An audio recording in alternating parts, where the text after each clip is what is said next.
Before I go any farther, I want to point out to you that there is food and water and lemonade for a reception afterwards, to which you are all invited, and take the opportunity to talk with Dr. Wells, whom I will introduce next. If you have any particular things you want to say to him or want to talk to him about or ask him about. Dr. Bruce Wells comes to us from St. Joseph's University in Philadelphia.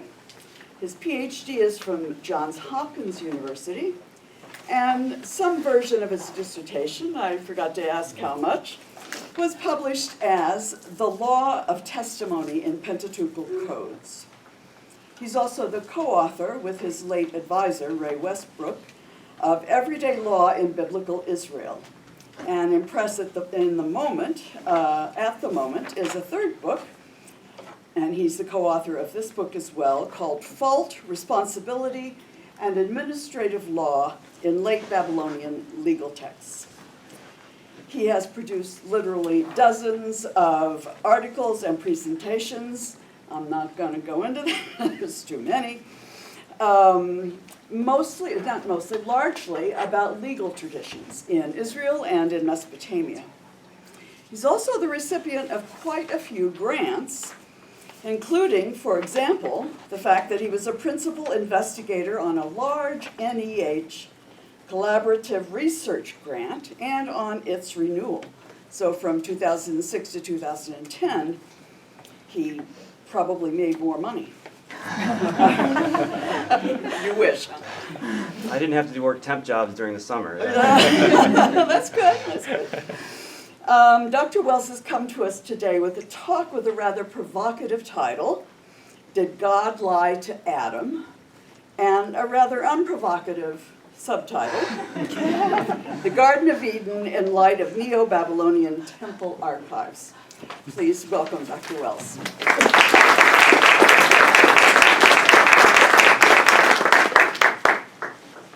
Well, thank you, Dr. Hackett, for that introduction. It's a privilege to be here at the University of Texas, and I look forward to our time together. Giving a talk on the Garden of Eden story is always dangerous business because everybody's read it and everybody has their own ideas about how to interpret it. So I'm sure as other scholars learn of what I'm proposing here, they will find ways to critique it and oppose it, because it might go against their own particular theory, but this is how things go. As many readers and interpreters have noted, there's a problem with this statement on the part of the God Yahweh in Genesis.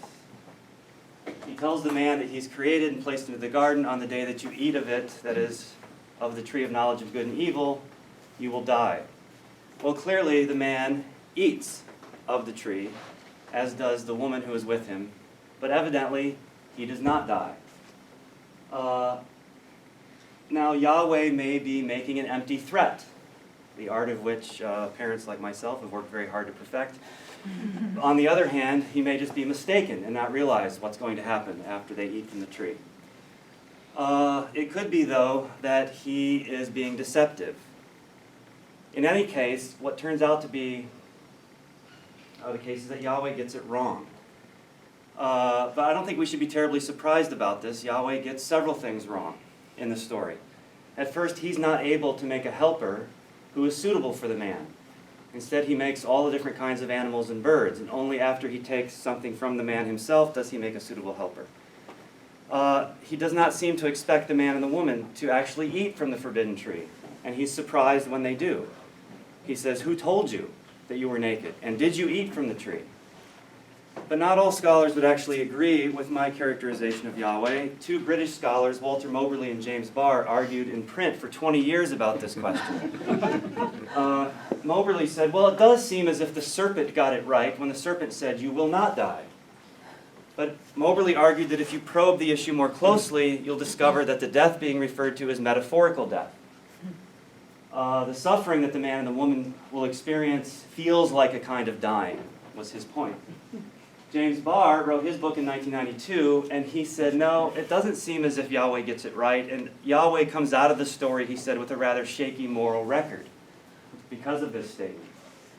Moberly wrote a review of Barr's book, and he said what Barr is saying is that the author made Yahweh out to be a liar. And can you imagine an ancient Israelite or Judahite author doing this? Barr took his time, eventually responded in 2006, and he said this whole category of lying doesn't really work for the ancient biblical world. But in the end, he said, we have to conclude that Yahweh's words are less than reliable. Unfortunately, Professor Barr passed away in 2006, and that left Moberly to get the last word, which he did in 2008, where he defended his claim that it really was a metaphorical death. Other scholars have weighed in on this. Robert Gordon from Cambridge in 2010 took Moberly's side. Ellen Robbins, who teaches at Johns Hopkins University, and had a 2012 book where she basically takes Barr's position. In fact, if you go back in history, you will find that certain Christian Gnostic texts from the Nag Hammadi archive, if you're familiar with those, have this idea that the snake in the story is the hero and the God, Yahweh, is really the villain. The Testimony of Truth is one text that says this. On the Origin of the Word is another such text. And for them, the serpent is the embodiment of wisdom, and he's there to save them from this God who's interested in keeping them trapped in ignorance. In this presentation, I would like to argue, among other things, that Yahweh is portrayed as neither telling the truth nor telling a lie. Typical academic, taking the wishy-washy middle position. But answering that question is somewhat beside the point, because my main focus will be showing how an understanding of ancient Near Eastern temple administration can help to elucidate important aspects of the narrative. To do this, I'm going to look at texts from two main temple archives from ancient Babylonia. The Ababa archive in Sippar, about 60 kilometers to the northwest of the ancient site of Babylon, and the archive from the Eanna temple in Uruk, about 200 kilometers to the southeast of the ancient site of Babylon. My conclusion, well, I want to look at three aspects. Three aspects of the story as we go through this material. The first aspect is the tasks assigned to the man. I think they're important to note. Next, the injunction imposed on the man that we just saw a minute ago, and then the motivation for the injunction. So first of all, the tasks assigned to the man. And I want to read actually in Hebrew, Genesis 2:15. So I apologize for doing this in Hebrew and for my American accent, but it's important for what we're doing. Vayikach Adonai Elohim et ha'adam, v'yanichehu v'gan Eden le'ovda u'leshomra. And these two words, this is an infinitive, le'ovda and leshomra, come from avad, which means to work, and shamar, which means to keep, and I'll have several things to say about those in just a minute. First, though, he's placed in the garden to work it and to keep it. The it is feminine. So what is he supposed to work and to keep? And the word for garden is masculine. So it may be the word adamah, which is the word for ground, and it's from the ground that Yahweh caused the trees of the garden to spring up. So that's an issue, but I'm going to assume the man is there to work and to keep this particular plot of land. These words, avad and shamar, are very common, of course, in the Hebrew Bible, but they do not occur together very often in this particular way. In fact, I would say that apart from this verse in Genesis, there are only 5 other places in the Hebrew Bible where these two verbs are used in tandem. One of these is in the book of Hosea, which is describing Jacob's experience with his uncle, and it says, Jacob fled to the land of Aram, and he worked for a wife, avad, he worked for a wife, and for a wife he kept. Kept what? Well, it doesn't say. He guarded. Maybe a lot of translations add in the word sheep, but it's not there in the Hebrew. He kept sheep. So it's a pair of verbs for general agricultural labor. In the book of Numbers, though, we see the other 4 uses of this pair of verbs. and they occur in another context, and that is the context of temple service. The text of Numbers 3, for instance, says that the Levites are to serve under the authority of the high priest. And two of the principal verbs to describe their service are avad and shamar. They will keep shamar, the high priest's charge or duty given to them, and that of the whole congregation before the tent of meeting to do avad, the work, and this is a nominal form of the verb avad, of the tabernacle. Another example comes in Numbers chapter 8, where it is said that the Levites who are 50 years of age or older should no longer do the work represented by the term avad. No more avad for them, but they should continue to perform the duties represented by shamar. And that is the extent to which we find these two verbs used together in the Hebrew Bible. One of the points I wish to highlight is that we have this temple context of temple service here, and I think we can apply that to what's happening in Genesis 2:15, where the man is placed in the garden to work it and to keep it. Why do I say that? Well, the garden, this point is not original with me, just so you know. The garden is often described as a temple or a sacred shrine.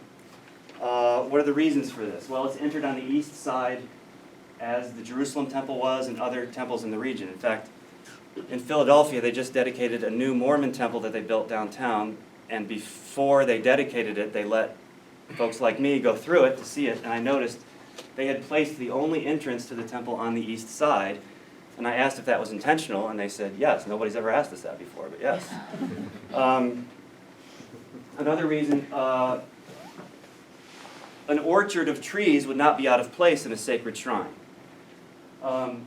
Ezekiel, at the end of the book of Ezekiel, there's this vision of a new temple, and it says, the walls will be covered with cherubim and palm trees, with a palm tree between every two cherubim. And then the cherubim in Genesis that are at the garden's entrance to keep out the man and the woman after they've been expelled are very similar, or at least are reminiscent of the cherubim that are said to guard the presence of Yahweh in the Jerusalem temple. The tree of life is some sort of special sacred tree, and this sort of imagery is used in other cultures. This is an Egyptian sculpture or carving, and the goddess Nut is within the tree extending her arms in blessing, and this is the so-called Neo-Assyrian tree of life. Scholars refer to it as the Neo-Assyrian tree of life motif, although there is no Assyrian text that ever says it's the tree of life, so I don't know what it is. But it is a motif that shows up in Assyrian iconography.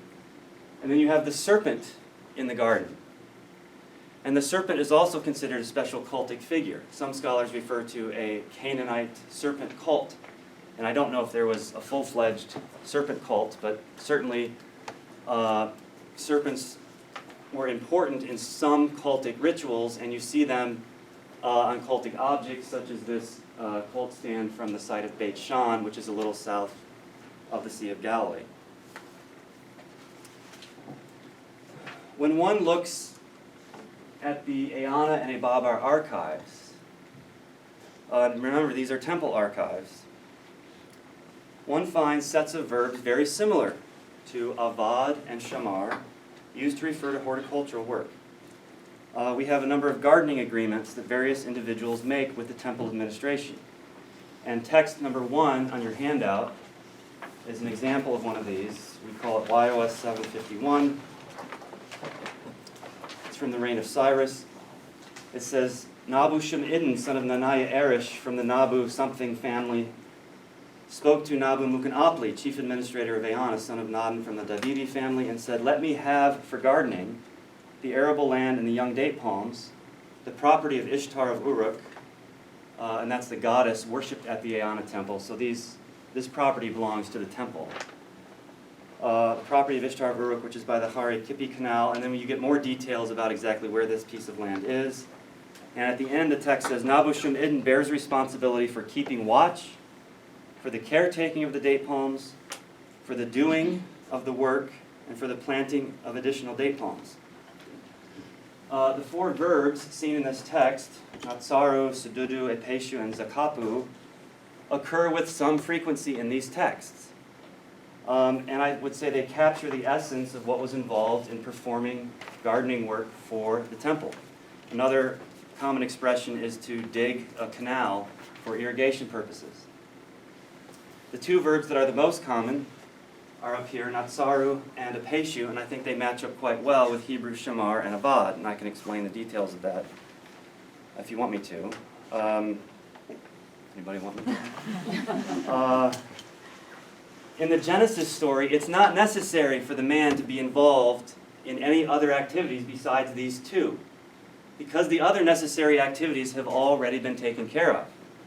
Yahweh himself has planted the garden, the story tells us, and there's a mist that comes up that waters the garden, so the man doesn't need to be involved in irrigation work. He just needs to do natsaru and apeshu, avad and shamar.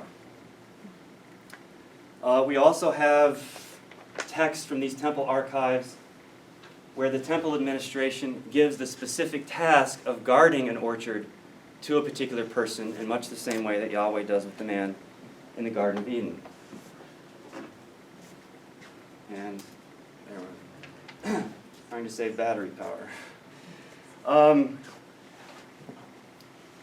Based on what we know of the temple workforce at that time, we can say that there were three groups that did gardening work for the temple. One group was independent contractors who could be hired by the temple. Another group would be what we call prebend holders. They are part of the temple staff, permanent staff. They're sort of like priests, but they're not always priests. And then we have temple oblates, or dependents. You could almost think of them as temple slaves, but technically they had free status, but they were bound to the temple for service and for life. They went by the term shirku, which means given one, because usually they were dedicated to the temple by a private individual or by the king. Remember those Levites from the book of Numbers who are doing temple service? They are called the Natunim, the given ones in those passages, very similar to a group called the Natinim. There's a slight difference.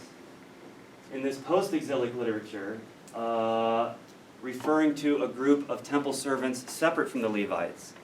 When you look at this post-exilic literature and the hierarchy of temple personnel that are listed, it seems to me that this particular organization could have been derived from Babylonian temples just like the Ababar and the Ayana.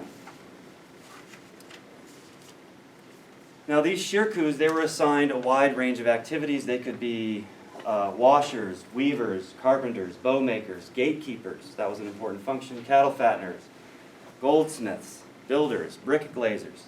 They could also function as gardeners or caretakers of temple orchards. For example, gardening could be assigned to one of them as a task that he had to perform among several duties for the temple. Also, an entire group of shirkus could be assigned to a specific orchard for a specific period of time. The second aspect of the story I want to look at is the injunction imposed on the man. And the Lord God commanded the man, saying, "You may eat from every tree in the garden, but you may not eat from the tree of the knowledge of good and evil. For on the day that you eat from it, you will die." Now, admittedly, I have to admit, unfortunately, we do not find in the temple archives I'm discussing injunctions specifying that temple dependents may not eat or harvest fruit from particular trees in a given orchard. This isn't in my script. This could be dangerous. They do use the word "to eat" to mean that the person managing a certain orchard gets, technical term is the usufruct, or the use of a certain amount of the orchard's produce. And the rest of the produce must be delivered to the temple. So it'll say things like he can eat 1/3 of the results. He may not eat the other 2/3. I have to think more about how that relates to this. Okay, back to the script. What we do find in these archives are a number of injunctions directed at temple dependents and other personnel. So text number 2 on your handout the Dimti Baal, chief administrator of Eanna, son of Nabu Mukunzeri from the Dabibi family, and Nabu Ak-Iddin, royal commissioner of Eanna. These are the two bigwigs at the temple. Spoke to Shamash Ana Bitishu, son of Almel Nabu, etc., goldsmiths and temple oblates, and said, "If you melt down silver with the Ginu mark, you will bear a sin against the king." So this functions as an injunction. They're basically saying, do not melt down silver with this particular Ginu mark. That means the silver has been purified to a certain extent that it can now be used to pay taxes to the palace, so we don't need to purify this silver anymore. Text number 3 on the handout contains another injunction, most likely to another oblate because he lacks a family name. In some of these texts, I think you've been seeing family names. They're like our last names in some sense. Temple dependents or shirkus did not have family names. So Nabushar Utser appointed Nanaya Ak-Utser, son of Shamash Iddin, to the office of doorkeeper at the gate of the cattle pen.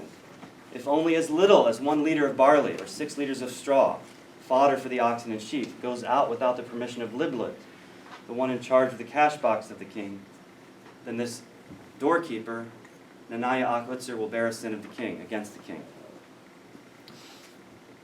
Yahweh's statement in Genesis is formulated in a particular way. It uses what's called the tautological infinitive, to use a term coined by Gideon Goldenberg in the 1970s. So this translation, "you will die," uses 2 forms of the verb to die. It has an infinitive form followed by a finite verb form. Scholars differ in how they say this sort of construction should be used. It's putting the focus on the meaning of the verb, so I would say, in English we could say something like, "If you eat of the tree, it is death that you will suffer." So by saying it that way, the focus is on the dying, or it is dying that will happen to you. It's not an uncommon feature in biblical Hebrew. We see it in a number of places. If you look up all the places in the Bible where the verb die is used in this way, you find that it refers to fairly immediate physical death. And I think one would be hard-pressed, like Moberly, to argue for a metaphorical death, given this usage here, or that the idea is that the man will change from a status of immortality to mortality. Now, what about this phrase, "on the day"? It may not seem that important at first, but I think it is, therefore it is. In 3 other places, I only know of these 3 other places in the Bible, where this phrase is used to introduce a kind of legal consequence. Pharaoh is speaking to Moses here, and he says, "Be careful not to see my face again, for on the day that you see my face, you will die." Solomon is speaking here to a man whose name is Shimei, or Shimi. "On the day that you go out and cross the brook Kidron, know that you will die." And then in the book of Ruth, Boaz is speaking to another relative, male relative of the families. "On the day that you acquire the field from Naomi, you will also acquire Ruth the Moabite, the widow." All of these statements, I would say, carry a legal connotation. They make clear what the specific consequence will be for a particular action. Interestingly enough, we have on-the-day language in the temple archives. From the Abavar archive, we have text number 4 on your handout. Sin Ubalat, the brother of Nabu Tatanu, and Arad Gula will do blacksmith work with Nabu Tatanu and Arad Gula, his brothers. On the day that he leaves his work, or anything of bronze is found in his possession, Nabu Tatanu and Arad Gula will bear the sin of their brother. So it's probably their little brother who's going to join them to do this blacksmith work, and they're responsible for him. Text number 5 is another example. This is concerning the tools that were in the storehouse of Bazuzu and about which Tabnea confessed. The tools were transferred and shown to Nabu Mukunapli, chief administrator of Eanna, and to Nabu Ak-Iddin, royal commissioner of Eanna. On the day that someone takes the tools or has the tools seized from him, he will bear a sin against Gobrias. Thus, we have high temple administrators issuing injunctions to temple oblates as Yahweh does in the Eden story. And we also have them using on-the-day language just as Yahweh does. In Genesis, though,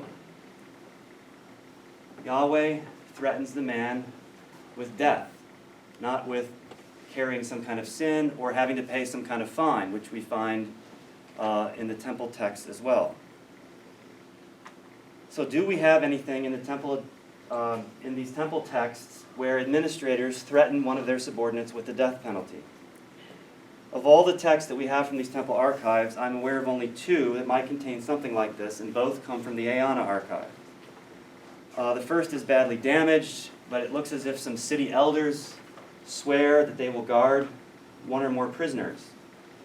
The text then states, quote, "If they do not guard them properly, and a male or female fugitive is seen in their city, or an informer testifies against them, they will die." This is not on your handout, but the second text comes from the reign of Nebuchadnezzar II. He's the famous Nebuchadnezzar, after which the ship in the Matrix was named. There's a temple scribe who addresses 20 of these oblates, or shirkus. And he says his boss, the person who's been called the royal commissioner in some of these texts, has told him to make an agreement with these farmers. Whoever gives land from his allotment to sharecroppers, and the word here, Areshu, is different from the word for these oblates. If you care, these guys are called oblate Ikaru. These are called Areshu. If they give any of their land to sharecroppers or gives oxen to be used by sharecroppers, they shall die, or whoever does this will die. These oblate farmers had been placed on temple land for the purpose of cultivating crops and providing the temple with the largest possible yield from these plots of land. To divide up some of their land among sharecroppers would cut into the income of the temple, since part of the yield would now have to go to the sharecroppers as compensation. These farmers don't get any compensation from these fields. They are temple dependents. The temple will provide them with rations. If they divide some of this land up among the sharecroppers, some of the yield now goes to the sharecroppers. Is this a big deal? Why would the threat of death be used in this case? The woman who published this text, Bojana Yankovic, suggests that the reference to death here may be more in the nature of rhetoric than legal certainty. Temple personnel were not in the kind of dire situation that this text might lead one to assume. And this was mainly because the Ayanna temple and other temples at that time were chronically short of manpower. It may have been the case then that the temple authorities believed they had to threaten these particular oblates as severely as possible in order to get their full cooperation. We have no texts at all that talk about the temple putting anybody to death in this time period. They fine them. They might actually put them in a kind of jail of sorts. But they don't kill them. And I think everyone realized the temple really did not want to reduce its workforce by any particular means. Another factor may have influenced the situation as well. Yankovic reasons that by leasing out to sharecroppers some of the land assigned to them by the temple, the oblates were taking over a role reserved for the highest temple authorities. In other words, for oblates to take these actions of their own accord was a threat to temple authority. It should also be noted, in the event of a violation of any of these orders, an investigation typically ensued. We have some evidence for this. And a hearing was held to determine exactly how the order was violated and what kind of penalty it deserved. In keeping with the analogy that I'm attempting to draw, Yahweh, as temple administrator, appoints the man as the caretaker of his garden. In return, the man is allowed to eat from just about all the trees in the garden. Only one particular tree is prohibited. Yahweh threatens the man as severely as possible in order to prevent the man from violating the prohibition. Once the violation has been committed, Yahweh, like any temple administrator, has the prerogative to investigate the matter and determine the penalty that he believes is appropriate, even if that penalty deviates from what was previously stated. Although Yahweh still does not come off as the most efficient or supreme of deities in the story, I do not see the author attempting to portray Yahweh as being outright deceptive in his dealings with the man. There's a Hebrew word which is sheker, which means falsehood or deceit, in this case, I don't think he's exemplifying Sheker. Now, he can do this in other cases. It's not as if Yahweh is not above doing this. In 1 Kings 22, he asks the messengers who are part of his divine council, who will go and deceive the king Ahab? And one spirit says, I will go. And he says, you go and be a Ruach Sheker. You be a deceitful spirit in the mouth of his prophets. We need to deceive King Ahab. Whoa. I think you're pushing the button. Oh, thank you.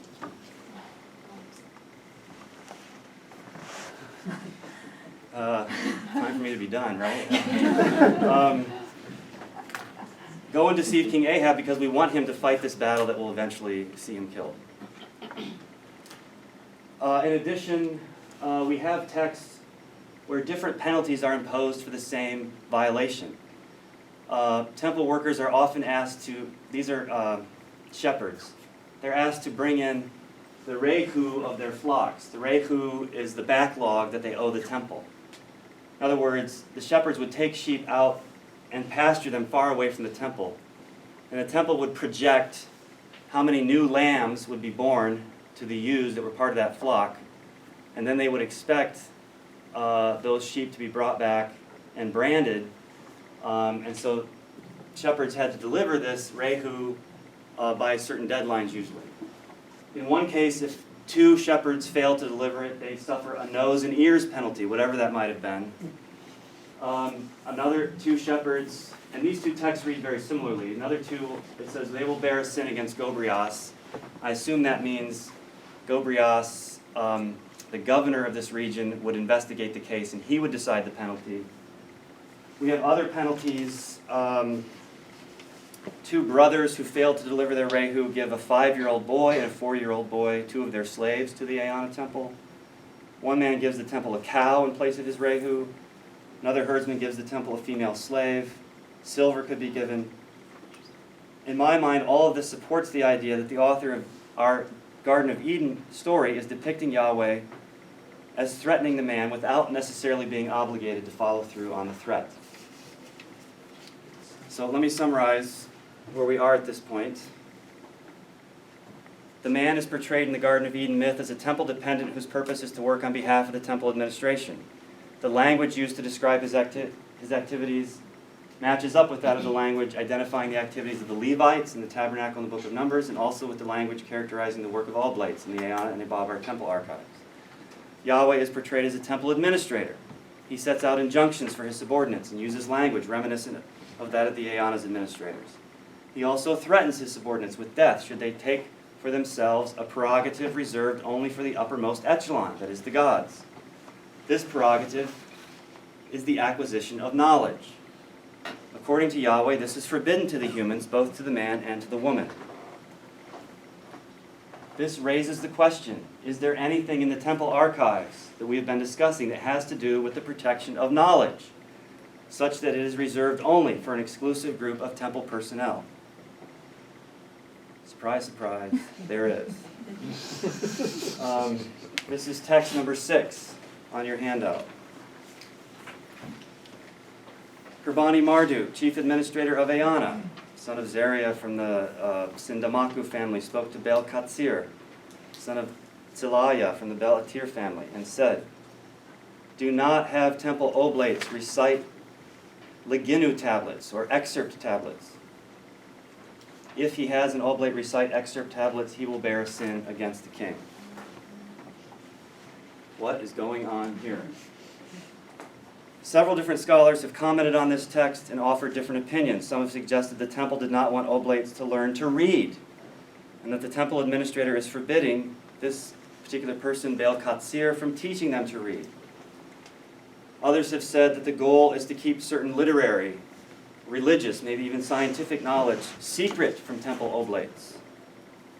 Still others have argued that Bel Katsir is not to allow oblates to recite tablets during temple rituals.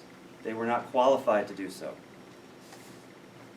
There is evidence that some oblates, very few however, could acquire enough literacy to function as scribes for the purpose of recording basic transactional texts. But most did not receive this kind of training. What was clearly not allowed was for oblates to have access to the realms of the sacred. They could be doorkeepers or gatekeepers at the entrance to the sacred place. They could learn enough about reading and writing to do some things, but they couldn't learn enough about reading and writing to gain access to sacred texts. There were parts of the temple they couldn't go into. Asher Reagan, who wrote his 2007 Harvard dissertation on the Shirkus of the Temple Oblates in Eanna, talks about this text in this way. He says, this text may address precisely the boundary between a general knowledge of cuneiform and the knowledge of secret texts. Knowing cuneiform was not unlike standing at the gate of the temple. It provided the Shirku with a degree of access and with a rare proximity to sacred matters generally unavailable to outsiders. The temple took great care, though, that the Shirku did not use their proximity to cross over into sacred matters, whether spatially or literarily.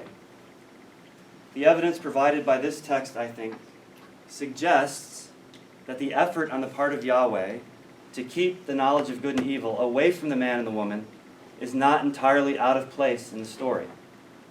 After all, according to both the serpent and Yahweh, such knowledge makes one like the gods.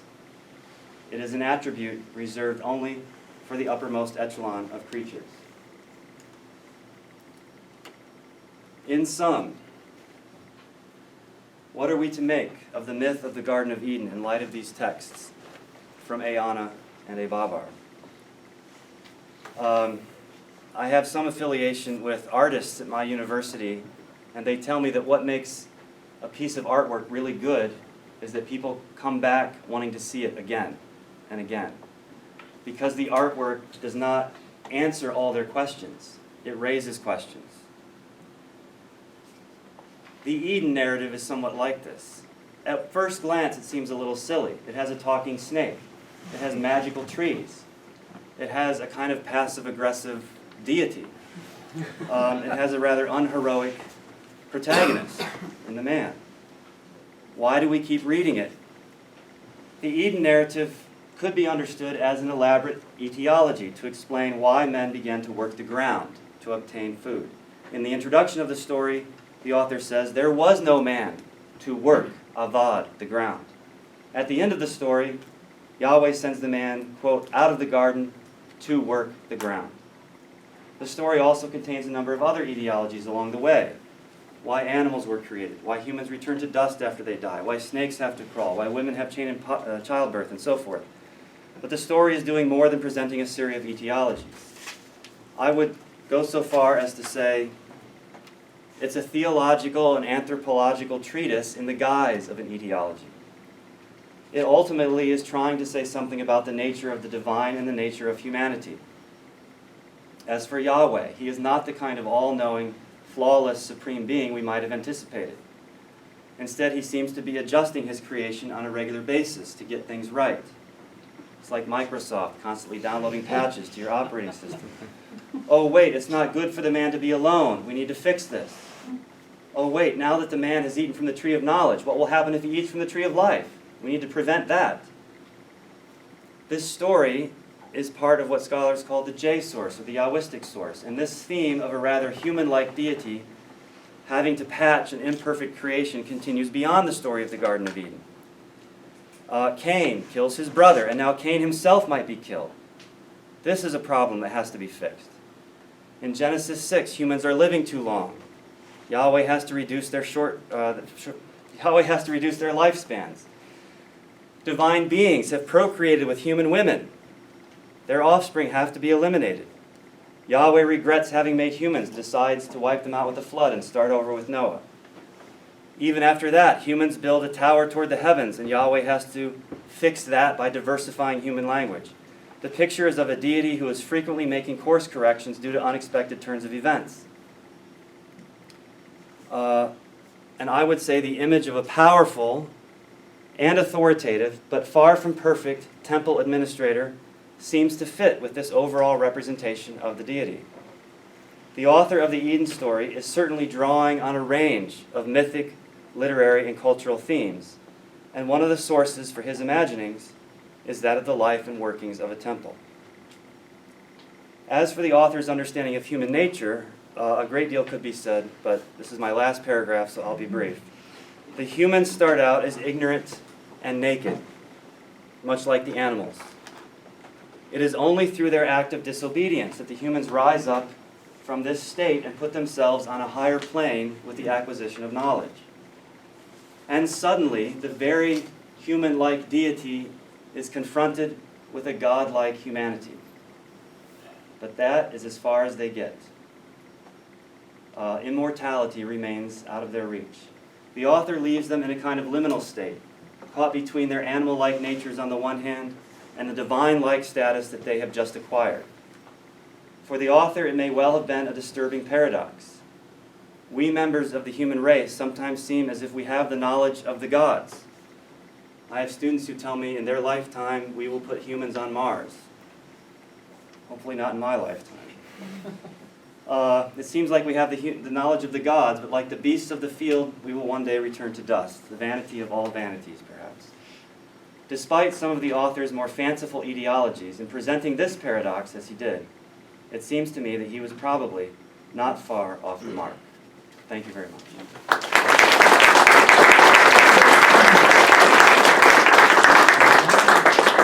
Dr. Wells, we have a good deal of time for anyone who wants to ask questions, and Mohammed's And then they can hand is answer. already up. Muhammad is I going to be believe God's you. advocate. And that is, how long is God's day? How long is God's day? Yeah, when he says on the day you do something, you will die. How long is his day? Is it 24 hours, 24 years, 24 centuries, and how do we know that? That's actually a very good question because it is a kind of a way of saying, when you do this, then this will happen. And there have been scholars, very good scholars, who have argued that it has to be on the very same day. It says, on the day you eat of it, you will die. And the snake says, on the day you eat of it, your eyes will be opened. And then right after that it says, on that very day their eyes were opened. But I think that's taking the expression on the day too literally, and the temple texts help support this. In cases of theft, they'll say, on the day a witness proves you stole this from the temple, you will pay 30 times the amount that you stole to the temple. Well, they won't be prepared to pay 30 times the amount on that day that a witness comes and gives that testimony. But I don't think it means 930 years after the event. So on the day, when someone says on the day and then uses the tautological infinitive of to die, that means pretty darn soon. That's how I would answer that. So when they eat the tree of knowledge, they don't actually know good and evil as the promise of the tree, right? They have sex, which is another, also uses the verb to know. Yes. Right? And so the knowledge is very specific there, and I was wondering, first of all, if the Oblates were celibate, because that would explain why this language applies here. And secondly, there's another, in the Gilgamesh story, there's also a case, I think Enkidu has sex, and then after that he's no longer divine, he becomes human, becomes mortal, which also has this connection between sex and death. This is a question. When it says they ate from the tree, does it mean that they had sex? They have sexual Awareness? Okay. They have sex I'll buy right it. after, right, in chapter 4. Yes.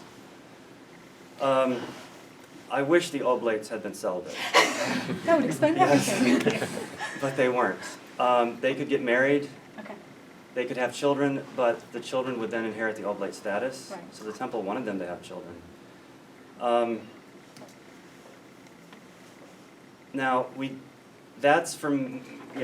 do have a couple of texts that are tantalizing in this direction. And they pick out specific men by name, and they say, this particular man cannot be seen with this particular female oblate again, or there'll be punishment.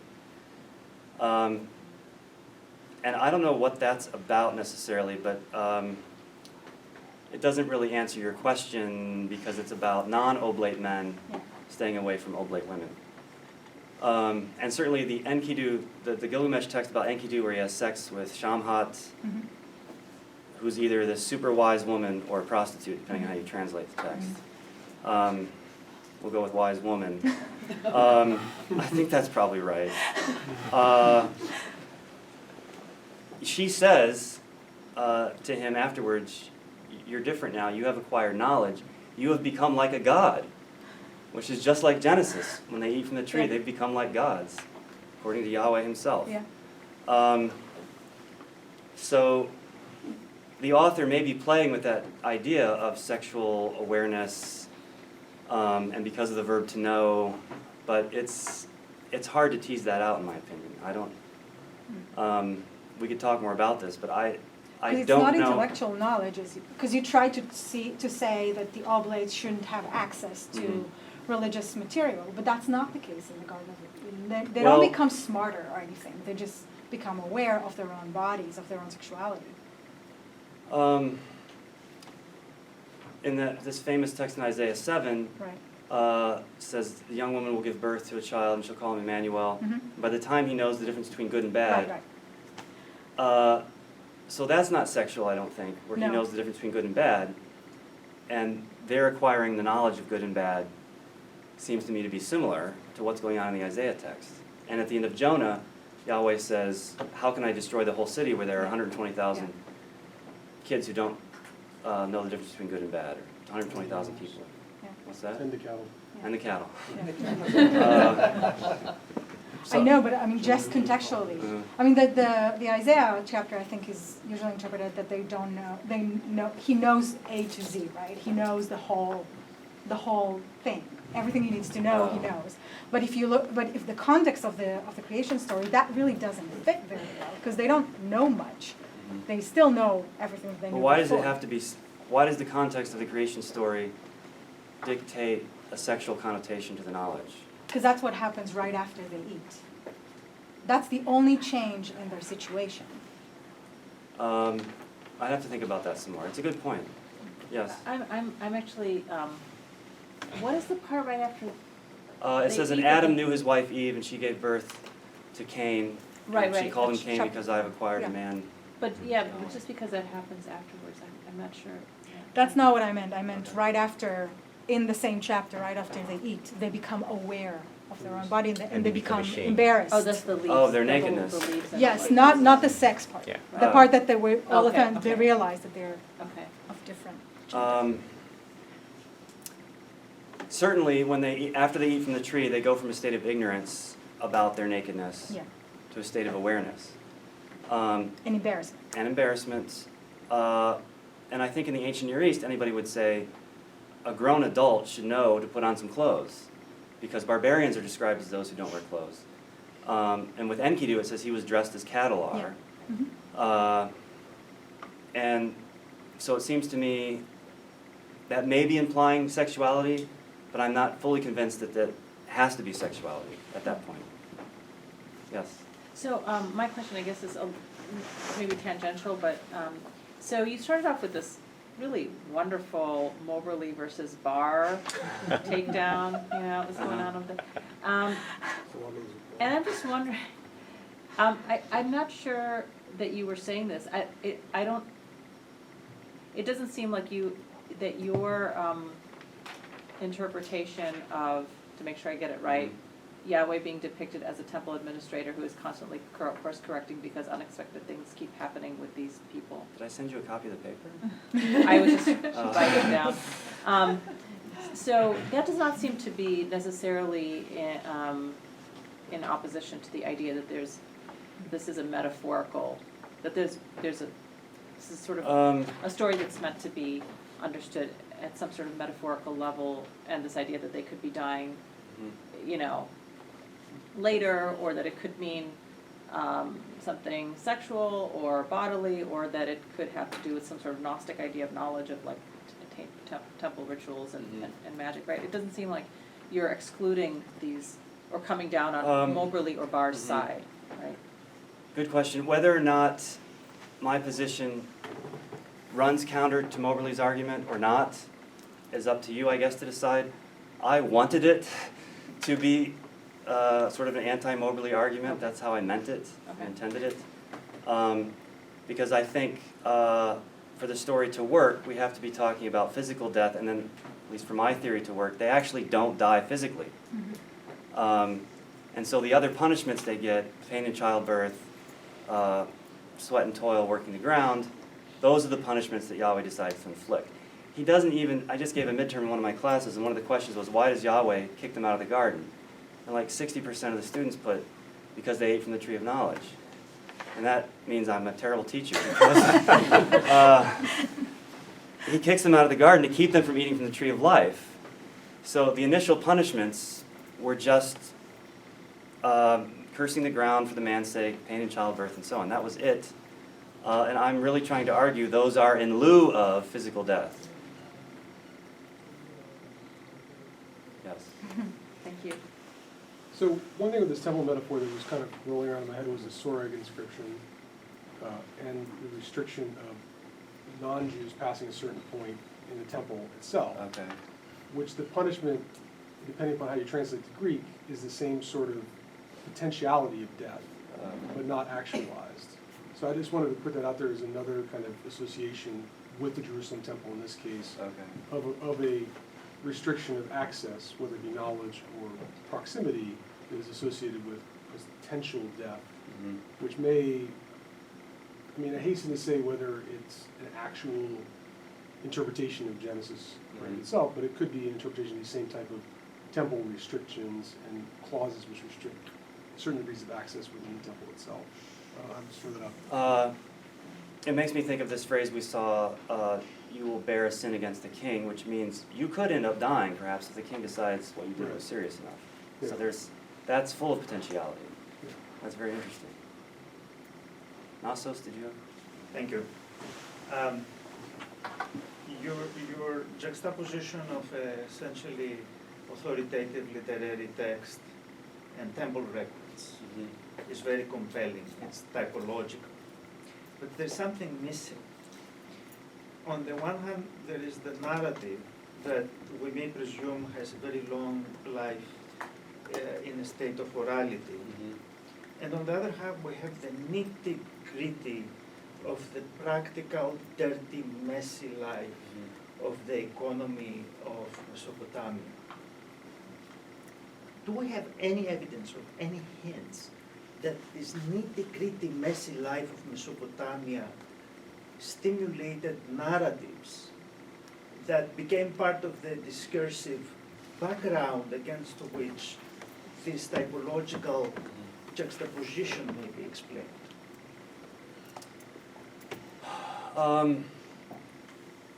We have narratives from Mesopotamia that talk about some of these things. For example, we have narratives that describe legal events, a woman who plots the murder of her husband with 2 other men, and scholars think it wasn't a real legal case, it's really a story that scribes practiced writing in school. And it elaborates, it gives us all kinds of details that we don't get in actual legal records, that we wish we had. So it gets talked about a lot. And there's an assembly that judges the case, and the punishments that are proposed sound like punishments that may have come from real life situations. So there are things like that with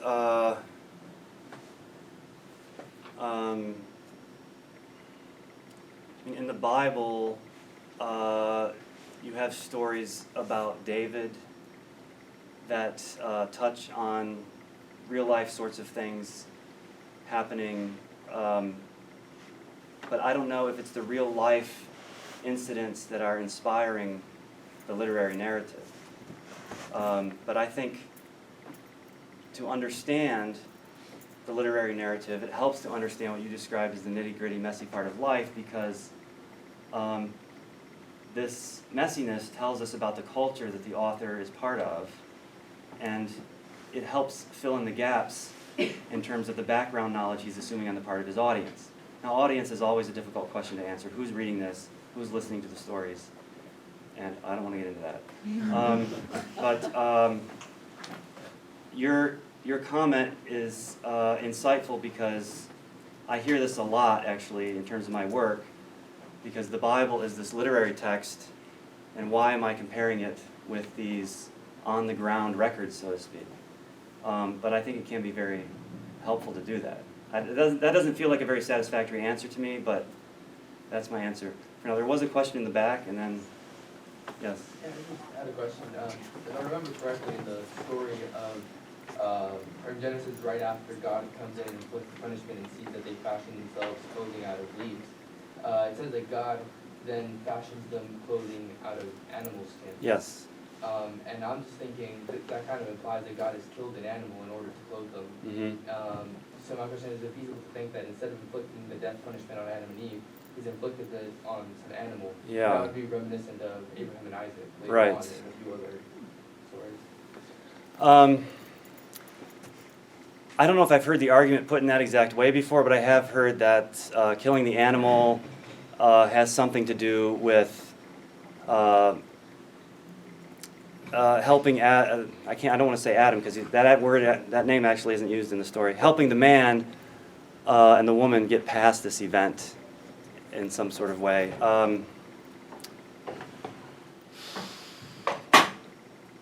I don't know of any case where well,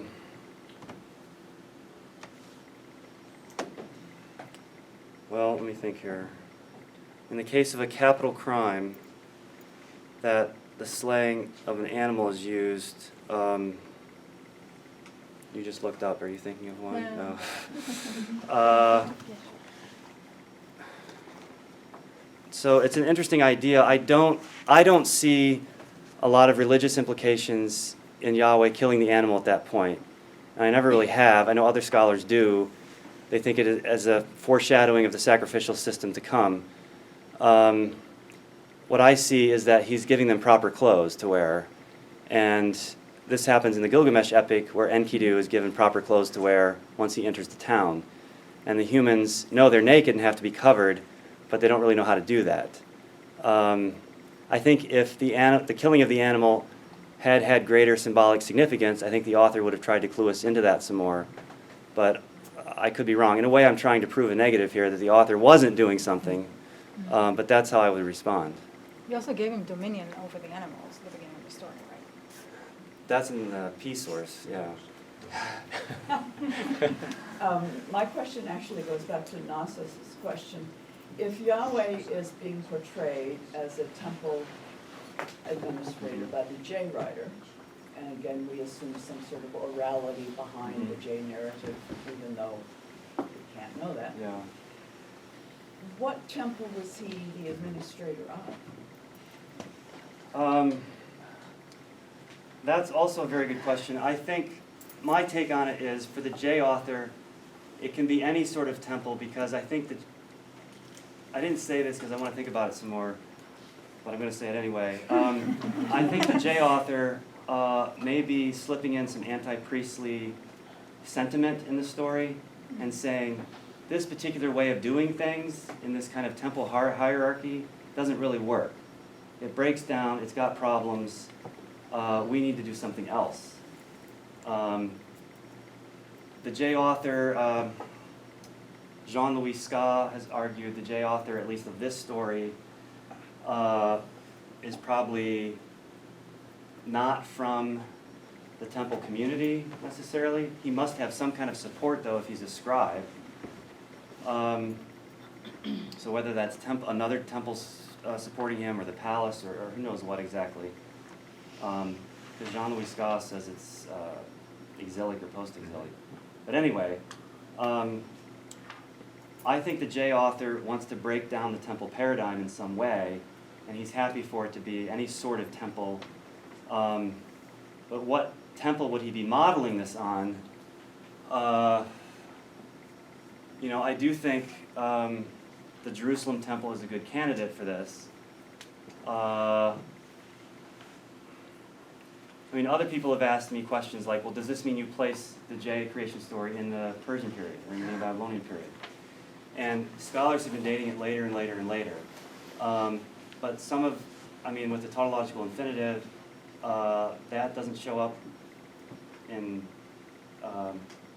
exclusively post-exilic books. I don't know if that's right or not, but. I don't know if you can date with that, Um, but there's nothing to date it to the Persian period. yeah. So I'm not trying to argue that this particular temple structure is unique to the Neo-Babylonian Persian period, but it's most evident in these texts. And I don't know of other temple archives that provide these kinds of parallels. Now, I work a lot on Neo-Babylonian stuff, and so maybe this is a case of every problem's a nail because all you have is a hammer. You know, every situation deserves Neo-Babylonian parallelism. But does it have to model an Israelite temple? Can it model? I didn't think so. I mean, I I was mean, thinking they that could it was some they kind could of- model a temple that they would like to have, Mhm. not necessarily. Or, Because they don't I- have the temple. There were temples. I Yeah, mean, Mhm. just not just not Yahweh's the temple. temple. Right. Yes.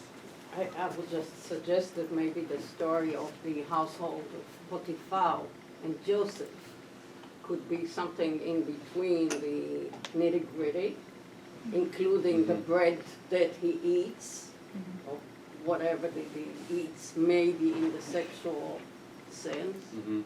and the temple. Maybe it's not a temple, maybe it's more the concept of a household, some kind of estate. Right. And scholars talk about the temple as a household, and that model is used a lot to describe temple workings. But in this particular period, the temple as household model actually starts to break down a little bit because the temples become more bureaucratic in nature. This is the argument of Michael Kazu, who's written on the Aeona temple in particular. But certainly, the household model can apply to many temples and many types of temple organization and to governmental administrative systems.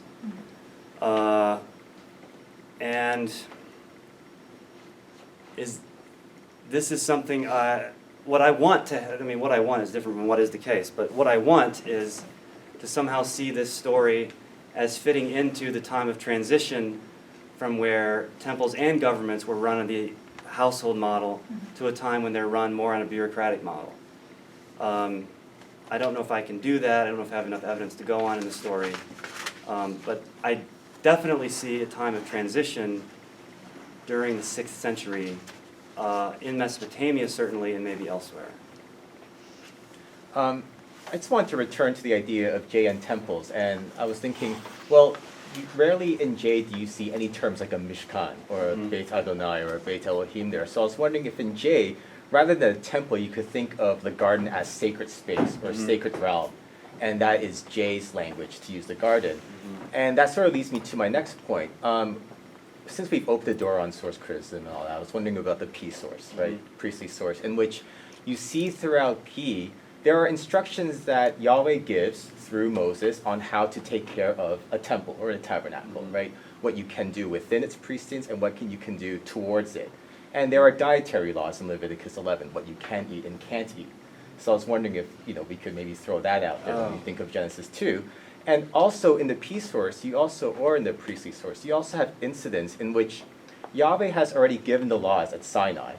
And after the Israelites leave Sinai, there are still situations that happen that the laws just did not foresee, such as the second Passover in Numbers 9, or the man who dies without any sons, the righteous man who dies without any sons in Numbers 27 and 36, the blasphemer, and the wood burner. Right. So I was wondering if you could also see parallels with, like, let's just say the P document here. Well, let's start at the beginning with the J source, talking about sacred space. I think that's a very good point because some scholars will say the Garden of Eden is not to represent a temple or a shrine in and of itself. It's supposed to represent garden space that's adjacent to a shrine. It was still considered sacred in certain ways and run in certain ways, but they would say it's not the temple itself. And in either case, it's sacred space, and rules about sacred space would still apply. In terms of parallels with P, I drew a parallel myself with Shamar and Avad. because that's prominent in the P material Mhm. on the Levites. And Jean-Louis Ska is arguing that this particular story, the Eden narrative, is reacting to priestly traditions about creation, and maybe playing with the ideas of forbidden food. So, that would be a point in favor of those who are against the traditional idea of saying J comes way before P, at least with these stories. But the portrayal of Yahweh is certainly a very J sort of portrayal. Oh, Scholars are now using the term fluidity. Some portrayals of the deity are more fluid than others. He's very fluid in this case. And so I think in terms of how the deity is described, this story is not going along with P's version of a totally competent, totally powerful deity. I completely lost track of time, but we've gone over, so thank you very much. Thank And you. can-